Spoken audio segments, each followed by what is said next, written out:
कहानी की शुरुआत में हम मिलते हैं फोर्टिको सिक्योरिटी कंपनी के एक बिल्कुल नए गार्ड से।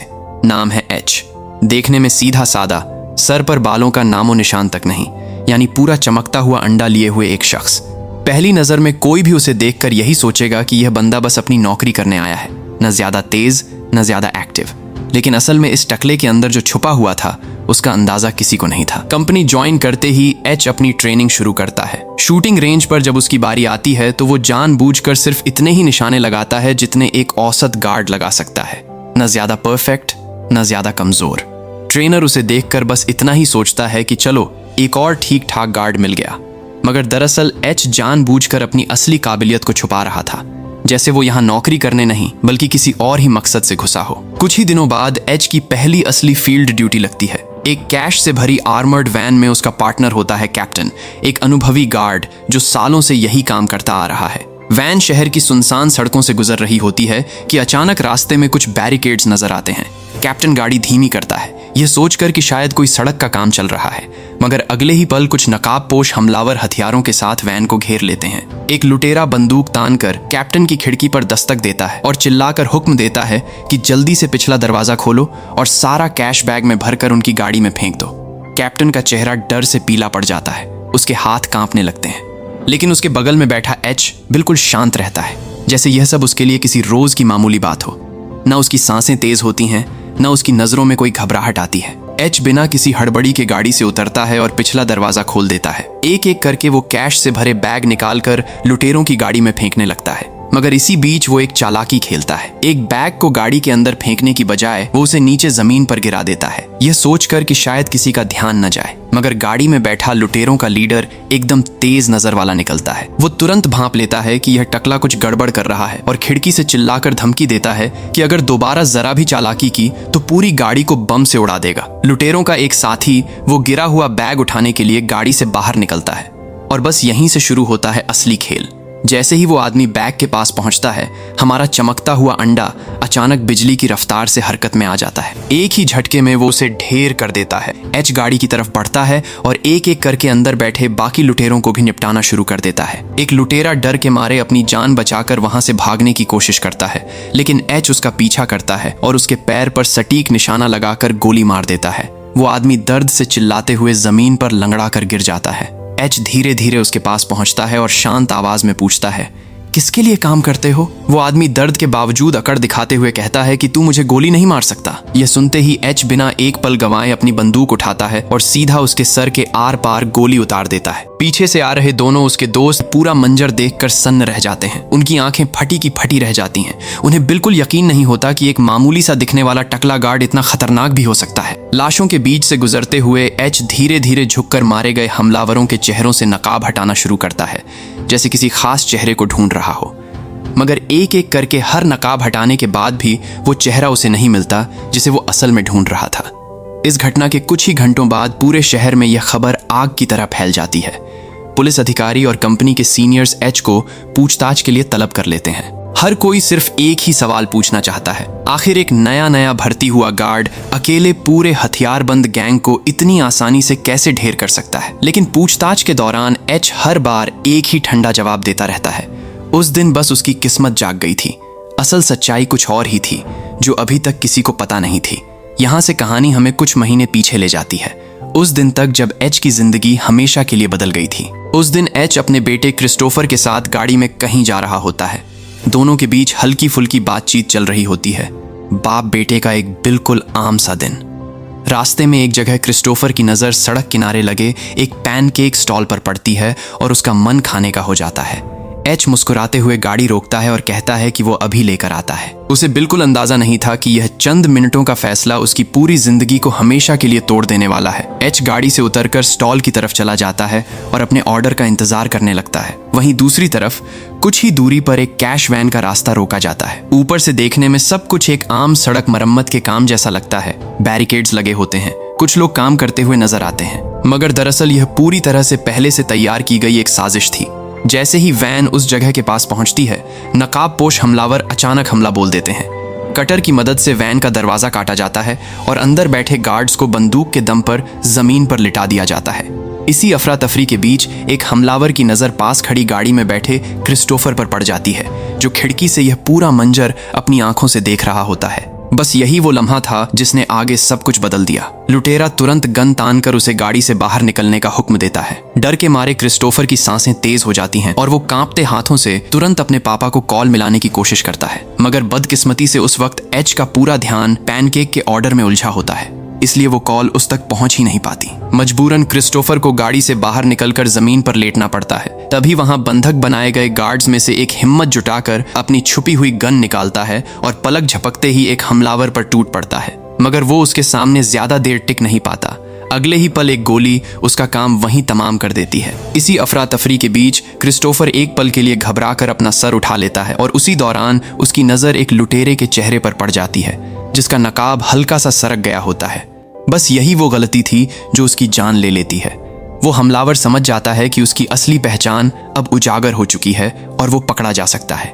बिना एक पल गंवाए वो बिना किसी रहम के क्रिस्टोफर पर लगातार गोलियों की बारिश कर देता है। कुछ ही देर बाद जब एच अपने और बेटे के लिए दोनों पैनकेक लेकर वापस लौटता है, अचानक उसके हाथ से दोनों पैनकेक छूटकर जमीन पर गिर पड़ते हैं। सामने का मंजर देखकर उसकी पूरी दुनिया उजड़ जाती है। वो जोर से चीखते हुए अपने बेटे की तरफ दौड़ पड़ता है, मगर वही हमलावर अब भी वहां मौजूद होता है और तैयार खड़ा होता है। वो एच पर भी गोली चला देता है, जो सीधा उसके कंधे पर जा लगती है, जिससे एच वहीं जमीन पर गिर पड़ता है। घायल होने के बावजूद वो अपनी धुंधली होती आंखों से अपने सामने खड़े अपने बेटे के कातिल का चेहरा घूर घूर कर देखता रहता है, मगर तब तक बहुत देर हो चुकी होती है। इस हादसे के ठीक 3 हफ्ते बाद एच को होश आता है। जब उसे पता चलता है कि उसका बेटा अब इस दुनिया में नहीं रहा, तो उसके अंदर की पूरी दुनिया ही ढह जाती है। इस गम और सदमे के बीच उसकी पत्नी भी धीरे धीरे उससे दूर होने लगती है। वो अंदर ही अंदर मानती है कि एच अपने बेटे को अपनी आंखों के सामने बचा नहीं पाया। आखिरकार वो उसे छोड़कर चली जाती है। धीरे धीरे एच के अंदर से हर एहसास खत्म होने लगता है, सिवाय एक चीज के, बदले की आग। कुछ हफ्तों बाद एच की मुलाकात एक रहस्यमयी अधिकारी जैक्सन से होती है, जो उसके सामने एक फाइल रखता है जिसमें कुछ खतरनाक नाम लिखे होते हैं, ऐसे लोगों के नाम जो सालों से कानून की पकड़ से बाहर रहे हैं। जैक्सन साफ लफ्जों में कहता है कि यह काम इतना आसान नहीं जितना दिखता है, लेकिन एच पूरे यकीन के साथ जवाब देता है कि जो पुलिस सालों में नहीं कर पाई, वो बहुत जल्द उसे अंजाम तक पहुंचा देगा। इसके बाद वो अपने कुछ भरोसेमंद पुराने साथियों को बुलाता है और उन्हें सिर्फ एक ही हुक्म देता है, हर हाल में उसके बेटे के कातिलों को ढूंढ निकालो। अगले कुछ हफ्तों तक उसके लोग शहर का कोना कोना छानते हैं, हर मुमकिन सुराग और हर शक्की चेहरे तक पहुंचने की कोशिश करते हैं, लेकिन इतनी मेहनत के बाद भी कातिल का कोई ठोस सुराग हाथ नहीं लगता। तब एच को एहसास होता है कि उसके बेटे का कातिल कोई आम सड़क छाप लुटेरा नहीं, बल्कि बहुत ही चालाक और संगठित तरीके से काम करने वाला आदमी है, जिसके पीछे जरूर कोई बड़ा और खतरनाक खेल चल रहा है। कई दिनों तक तलाश और पूछताछ का यह सिलसिला यूं ही चलता रहता है, मगर हर बार हाथ सिर्फ निराशा ही लगती है। तभी एक दिन एच की टीम का एक भरोसेमंद साथी एक बहुत ही अहम बात उसके सामने रखता है। वो कहता है कि आखिर इतनी बड़ी बड़ी लूट करने के बाद भी यह लोग बिना कोई ठोस सुराग छोड़े इतनी आसानी से गायब कैसे हो जाते हैं। जवाब बिल्कुल साफ था, उन्हें जरूर कंपनी के अंदर से ही किसी भरोसेमंद इंसान की मदद मिल रही होगी। बस यहीं से एच अपनी पूरी रणनीति बदल देता है। वो अपनी असली पहचान पूरी तरह से छुपाकर फोर्टिको सिक्योरिटी कंपनी में एक साधारण गार्ड की नौकरी कर लेता है, ताकि अंदर घुसकर खुद उस गद्दार तक पहुंच सके। नौकरी मिलते ही एच बिल्कुल चुपचाप और सतर्कता से अपनी जांच शुरू कर देता है। जब किसी का ध्यान नहीं होता, वो अपने साथ काम करने वाले हर गार्ड और स्टाफ की बारीकी से जानकारी इकट्ठा करने लगता है। उनकी आदतें, उनका रहन सहन, सब कुछ नोट करता जाता है। धीरे धीरे उसकी नजर एक नाम पर जाकर टिक जाती है, डाना। दरअसल डाना की कुछ हरकतें एच को आए दिन कुछ अजीब सी लगती रहती हैं, जैसे वो कुछ छुपा रही हो। एक दिन मौका देकर एच खुद डाना के घर पहुंच जाता है। वहां उसे पता चलता है कि डाना के बैंक खाते में हाल ही में काफी मोटी रकम जमा हुई है। यह देखते ही एच का शक और भी गहरा हो जाता है। उसे लगता है कि शायद यही वो शख्स है जो अंदर की खबरें बाहर लुटेरों तक पहुंचाती हैं। पहले तो डाना को लगता है कि एच बस शक के तौर पर कुछ आम सवाल पूछने आया है, मगर जैसे ही एच अपनी बंदूक निकालकर उसके सामने तान देता है, डाना के होश उड़ जाते हैं। वो तुरंत समझ जाती है कि यह आदमी किसी गहरे बदले की आग में जल रहा है। डर के मारे डाना कांपती हुई आवाज में तुरंत सच उगलना शुरू कर देती है। वो बताती है कि उसके खाते में आया पैसा उन लुटेरों से बिल्कुल भी जुड़ा नहीं है। वो रकम असल में उसकी अपनी सालों की मेहनत की जमा पूंजी है। वो बार बार दोहराती है कि वो भले ही पैसों की थोड़ी शौकीन हो, लेकिन किसी बेगुनाह की जान लेने वाले अपराधियों का साथ देने जैसी हद तक कभी नहीं गिर सकती। एच उसकी आंखों में देखकर समझ जाता है कि वो सच बोल रही है और उसकी बात मान लेता है, मगर इसके साथ ही उसकी एक और उम्मीद भी टूटकर बिखर जाती है। वो सुराग भी बेकार साबित हो जाता है। लेकिन कहानी यहीं खत्म नहीं होती। दरअसल यह लुटेरे कोई आम सड़क छाप अपराधी नहीं थे। यह रिटायर्ड आर्मी वेटरन्स का एक बेहद संगठित गिरोह था, जिसका मास्टरमाइंड जैक्सन नाम का एक पुराना अनुभवी सार्जेंट था। सालों तक खतरनाक और जानलेवा मिशनों पर काम करने के बाद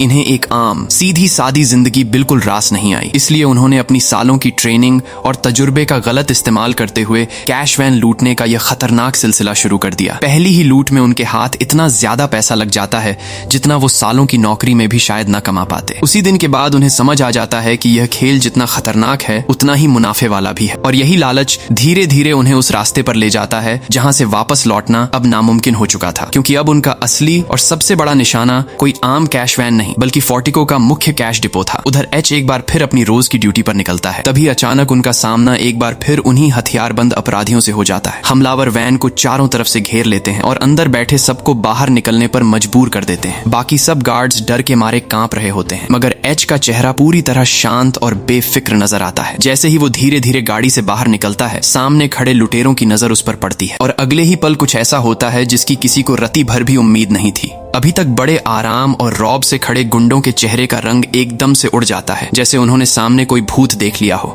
बिना एक पल गंवाए वो सारे लुटेरे वहां से दुम दबाकर बुरी तरह भाग निकलते हैं। ये पूरा मंजर देखकर एच के साथी गार्ड्स भी हैरान होकर एक दूसरे का मुंह ताकने लगते हैं। उन्हें अब धीरे धीरे समझ आने लगता है कि यह टकला कोई मामूली गार्ड नहीं, बल्कि इसकी खामोशी के पीछे कुछ बहुत बड़ा और खतरनाक छुपा हुआ है। धीरे धीरे समय गुजरता चला जाता है और एच को इस कंपनी में काम करते हुए कई महीने बीत जाते हैं। फिर एक दिन ड्यूटी खत्म करके लौटते वक्त अचानक सब कुछ बदल जाता है। एच का पार्टनर यानी उसका साथी कैप्टन उसे गाड़ी में बैठे बैठे एक ऐसा राज बताता है जिसे सुनकर एच के पैरों तले जमीन ही खिसक जाती है। कैप्टन बिना किसी हिचकिचाहट के कबूल कर लेता है कि कंपनी के अंदर छुपा हुआ गद्दार और कोई नहीं, वो खुद है। इतना ही नहीं, वो यह भी बताता है कि पिछली सभी लूटों में उसने जानबूझकर लुटेरों की मदद की थी और उसके लिए उन मासूम गार्ड्स की जान जाना कभी कोई मायने ही नहीं रखता था जो इस दौरान मारे गए। मगर जैसे ही बात एच के बेटे क्रिस्टोफर की मौत पर आती है, कैप्टन बड़ी बेरुखी से उसे सिर्फ एक बदकिस्मत हादसा बताकर टाल देता है। ये सुनते ही एच के भीतर सोया हुआ गुस्सा फिर से भड़क उठता है। उसकी मुट्ठियां कसकर बंद हो जाती हैं, मगर वो पूरी हिम्मत से अपने जज्बात अपने चेहरे पर आने नहीं देता, बिल्कुल शांत बना रहता है। तभी वो गद्दार कैप्टन एक और खतरनाक राज उसके सामने खोल देता है। वो बताता है कि आज रात फोर्टिको के मुख्य कैश डिपो पर एक बहुत बड़ा हमला होने वाला है और ये उनका आखिरी और अब तक का सबसे बड़ा हाथ होगा। इसके बाद वो सब हमेशा हमेशा के लिए गायब हो जाएंगे, कहीं दूर जहां कोई उन्हें ढूंढ न सके।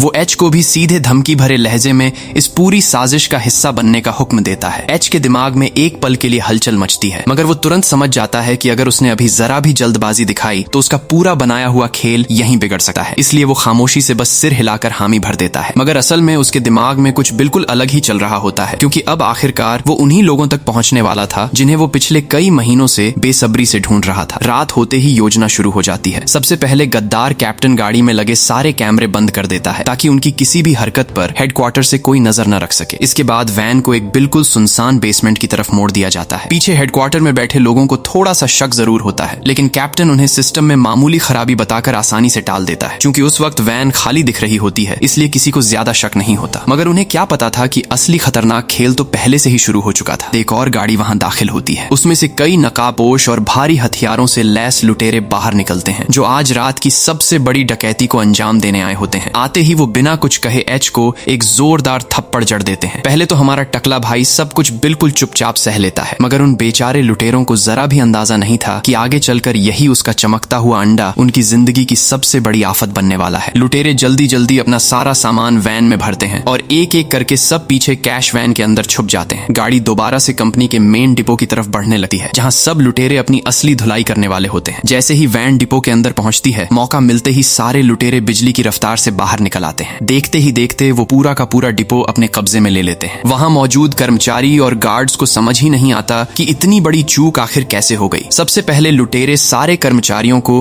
अपने काबू में करके बंधक बना लेते हैं। मजबूरन सब गार्ड्स को अपने अपने हथियार जमीन पर रखने पड़ते हैं। इसके बाद वो सीधे कैश रूम की तरफ बढ़ने लगते हैं, जहां ढेर सारा पैसा करीने से रखा होता है। लुटेरे मौका देखते ही कैप्टन को आगे करके कंट्रोल रूम में घुसने की कोशिश करते हैं, ये सोचकर कि उसकी मौजूदगी उनके लिए रास्ता आसान बना देगी। लेकिन वहां मौजूद अधिकारी को जैसे ही कुछ गड़बड़ का एहसास होता है, वो तुरंत इमरजेंसी अलार्म दबा देता है। अगले ही पल पूरे डिपो में एक तेज अलार्म गूंज उठता है। अलार्म बजते ही पूरा माहौल एकदम बिगड़ जाता है। अब सिर्फ एक शांत लूट नहीं बल्कि खुली जंग छिड़ चुकी होती है। लुटेरे भी समझ जाते हैं कि अब वापस लौटने का कोई रास्ता नहीं बचा। उधर एच बस इसी पल का बेसब्री से इंतजार कर रहा था, क्योंकि अब शिकार और शिकारी के बीच का असली खेल शुरू होने वाला था। मगर अंदर बैठे गार्ड्स भी हिम्मत नहीं हारते और उनका मुकाबला करने की पूरी कोशिश करते हैं। लेकिन हमलावरों की मजबूत बुलेट प्रूफ जैकेटों की वजह से उन पर वार करना लगभग नामुमकिन साबित होने लगता है। आखिरकार दरवाजा खुल जाता है और अगले ही पल पूरा माहौल गोलियों की गूंज से भर उठता है। कुछ ही मिनटों में लुटेरे पूरे डिपो पर मजबूती से कब्जा जमा लेते हैं और अपने घायल लीडर को भी अंदर बुला लेते हैं। उधर हमारा टकला भी बेसब्री से सही मौके का इंतजार कर रहा था। उसका चमकता हुआ अंडा जैसे एक्शन मोड में जाने के लिए पूरी तरह तैयार बैठा था। लुटेरे अपनी गाड़ियों से खाली बैग निकालते हैं और देखते ही देखते उनमें नोटों की मोटी मोटी गड्डियां भरने लगते हैं। उन्हें लगता है कि आज की लूट भी बिना किसी अड़चन के आराम से पूरी हो जाएगी। लेकिन तभी सब कुछ अचानक बदल जाता है। एक गार्ड हिम्मत जुटाकर हमलावरों पर गोली चला देता है। उसकी चलाई गोलियां भले ही सीधा निशाना न लगे, लेकिन कुछ पलों के लिए लुटेरों का पूरा ध्यान भटका देती हैं। बस यही वो पल था जिसका एच बड़ी बेसब्री से इंतजार कर रहा था। आंख झपकते ही एच बिजली की तरह हरकत में आता है। एक हमलावर को जकड़कर वो उसे पूरी तरह अपने काबू में कर लेता है। मगर उसका असली मकसद सिर्फ लड़ना नहीं था। वो हर एक चेहरे को गौर से देखने लगता है, हर नकाब के पीछे झांक कर सिर्फ एक ही आदमी को ढूंढने लगता है, वही आदमी जिसने उसकी पूरी दुनिया उजाड़ दी थी। जब उसे यकीन हो जाता है कि गिरा हुआ यह हमलावर उसका असली निशाना नहीं है, तब वो उसे वहीं छोड़कर आगे बढ़ जाता है। तभी उसकी नजर जमीन पर पड़ी एक लुटेरे की जैकेट और नकाब पर टिक जाती है। बस यहीं उसके दिमाग में एक बेहद खतरनाक योजना जन्म लेती है। कुछ ही पलों में एच अपना पूरा हुलिया बदल लेता है और बिल्कुल उन्हीं लुटेरों जैसा दिखने लगता है। एक हमलावर को अलग करके वो उसके सामने अपनी बंदूक तान देता है, यह जानने के लिए कि क्या यही वो शख्स है जिसे वो महीनों से बेसब्री से ढूंढ रहा था। मगर जैसे ही उसका नकाब हटता है, पता चलता है ये वो आदमी नहीं है। अगले ही पल एक तेज धमाका गूंज उठता है। गोली की आवाज सुनते ही बाकी बचे लुटेरे भी सतर्क हो जाते हैं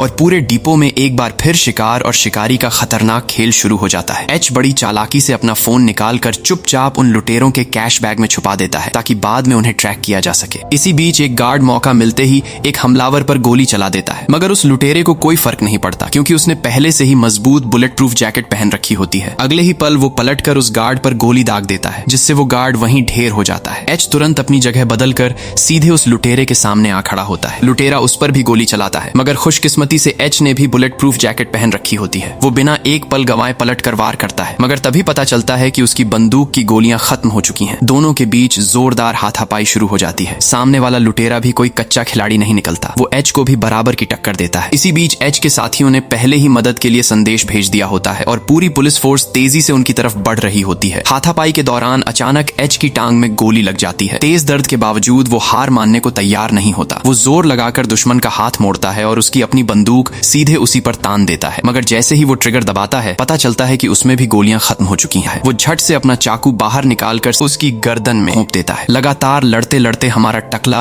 अब पूरी तरह थक चुका होता है। उसकी सांसें बुरी तरह फूलने लगती हैं। ऐसा लगता है जैसे उसके चमकते हुए अंडे की बैटरी भी अब लो होने लगी हो। उधर वो गद्दार कैप्टन भी मौका देखकर धीरे धीरे अपने बाकी साथियों के पास पहुंच जाता है। बाहर से वो उनका वफादार साथी बनने का नाटक करता रहता है, मगर उसके अंदर के इरादे कुछ और ही होते हैं। मौका मिलते ही वो एक एक करके अपने ही उन साथियों को मौत की नींद सुला देता है, जिन्हें उसकी असली नीयत का जरा भी अंदाजा नहीं था। इसी अफरा तफरी का फायदा उठाकर बाकी बचे हुए लुटेरे वहां से दुम दबाकर भागने लगते हैं। तभी अचानक एच की नजर उन पर पड़ जाती है। वो फौरन एक भारी हथियार उठाता है और बिना एक पल गंवाए उन पर लगातार ताबड़तोड़ फायरिंग शुरू कर देता है। एक के बाद एक हमलावर जमीन पर गिरते चले जाते हैं। जैसे ही एच आखिरी गोली चलाता है, अचानक उसकी नजर ठीक सामने पड़ती है। वो गद्दार कैप्टन बिल्कुल उसके सामने खड़ा होता है। अगले ही पल कैप्टन उस पर लगातार गोलियों की बारिश कर देता है। गोली लगते ही एच वहीं जमीन पर गिर पड़ता है, मगर कैप्टन का गुस्सा अभी भी ठंडा नहीं होता। सबको ढेर करने के बाद वो जल्दी जल्दी सारा कैश गाड़ी में भरता है और वैन लेकर वहां से भाग निकलता है। उधर एच बेबस होकर बस इतना ही देख पाता है कि उसके बेटे का असली कातिल एक बार फिर उसकी आंखों के सामने से बचकर निकल जाता है। इस बार भी बदला उसके हाथों से फिसल चुका होता है। लुटेरे काफी देर तक शहर की सड़कों और तंग गलियों में पुलिस को चकमा देते रहते हैं। आखिरकार वो पहले से तैयार की गई एक सुनसान इमारत में घुस जाते हैं और पीछे से दरवाजा बंद कर देते हैं। अब उनके पास सिर्फ एक ही काम बचा होता है, जल्दी से पैसा लेकर हमेशा के लिए गायब हो जाना। मगर इतनी बड़ी लूट के बाद उनकी पूरी टीम भी बुरी तरह टूट चुकी होती है। अब सिर्फ 3 आदमी ही जिंदा बचे होते हैं। उनका लीडर बुरी तरह घायल होता है और उसका ज्यादा देर तक बचना मुश्किल लगने लगता है। तभी एच के बेटे के असली कातिल के दिमाग में एक नया खतरनाक ख्याल आता है। उसकी नीयत धीरे धीरे बदलने लगती है। वो सोचता है कि अगर साथी ही ना रहें तो पूरा पैसा सिर्फ उसका अकेले का हो सकता है। बड़ी चालाकी से वो कैप्टन को कैश अंदर ले जाने के बहाने भेज देता है और खुद अपने जख्मी लीडर के पास वापस लौट आता है। लीडर उसका चेहरा देखते ही सब कुछ समझ जाता है और अपनी जान बचाने के लिए फौरन अपनी गन निकालता है, मगर कातिल पहले से ही अपने शिकार को ठिकाने लगाने के लिए तैयार खड़ा होता है। वो अपना चाकू बाहर निकालता है और सीधा उसका गला काट देता है। हैरानी की बात यह होती है कि इसके बाद भी उसके चेहरे पर जरा सी भी घबराहट नजर नहीं आती। वो बिल्कुल शांत भाव से कैप्टन के पास लौटकर बस इतना कहता है, वो मर चुका है। कैप्टन को यह बात थोड़ी अजीब जरूर लगती है, मगर उसे बिल्कुल अंदाजा नहीं होता कि अगला निशाना शायद अब वो खुद बनने वाला है।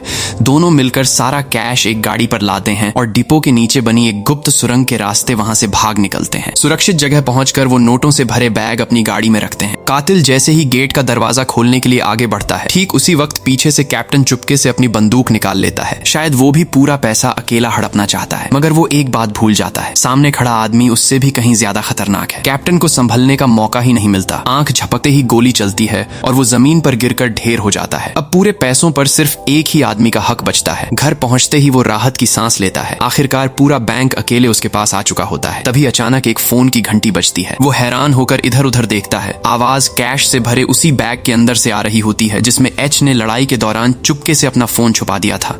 वो हैरानी से फोन ढूंढने ही वाला होता है कि तभी पीछे से एक शांत आवाज सुनाई देती है, फोन नहीं उठाओगे? ये सुनते ही उसके रोंगटे खड़े हो जाते हैं। वो धीरे धीरे कांपते हुए पलटकर पीछे देखता है तो वहां बड़े सुकून से बैठा होता है हमारा चमकता हुआ अंडा एच। न कोई टेंशन, न कोई गुस्सा, बस चेहरे पर वही ठंडा कॉन्फिडेंस जिसे देखकर साफ लग रहा होता है कि अब किसी की बैंड बजने वाली है। लुटेरा घबराते हुए पूछता है, पैसे लूटने आए हो? मगर एच के चेहरे पर जरा सा भी बदलाव नहीं आता। उसे सिर्फ एक ही चीज चाहिए होती है, अपने बेटे के कातिल का पूरा हिसाब। बिना कुछ कहे एच एक फाइल उसकी तरफ फेंकता है। जैसे ही वो फाइल खोलता है उसके चेहरे का रंग हमेशा के लिए उड़ जाता है। अंदर एच के बेटे की पोस्टमार्टम रिपोर्ट और कुछ तस्वीरें रखी होती हैं। अब उसे सब कुछ समझ आ चुका होता है। उसे एहसास हो जाता है कि जिस मासूम बच्चे की उसने उस दिन बेपरवाही से जान ले ली थी, आज उसी का बाप उसके ठीक सामने खड़ा है। वो सिर्फ इतना करता है, अपनी बंदूक उठाता है और बिना एक पल गंवाए ट्रिगर दबा देता है। एक ही गोली और महीनों से जल रही बदले की आग आखिरकार हमेशा के लिए ठंडी हो जाती है। एच ने आखिरकार अपने बेटे के कातिल को उसके अंजाम तक पहुंचा ही दिया, मगर बदला ले लेने के बाद भी उसके दिल का दर्द जिंदा रहता है। वो आज भी अपने उस मासूम बेटे की यादों में खोया रहता है। इसी दर्दनाक एहसास के साथ यह कहानी हमेशा के लिए यहीं खत्म हो जाती है। इसी के साथ यह कहानी खत्म हो जाती है। अगर आपको यह वीडियो अच्छी लगी हो तो हमारे चैनल को सब्सक्राइब और वीडियो को लाइक जरूर कीजिएगा।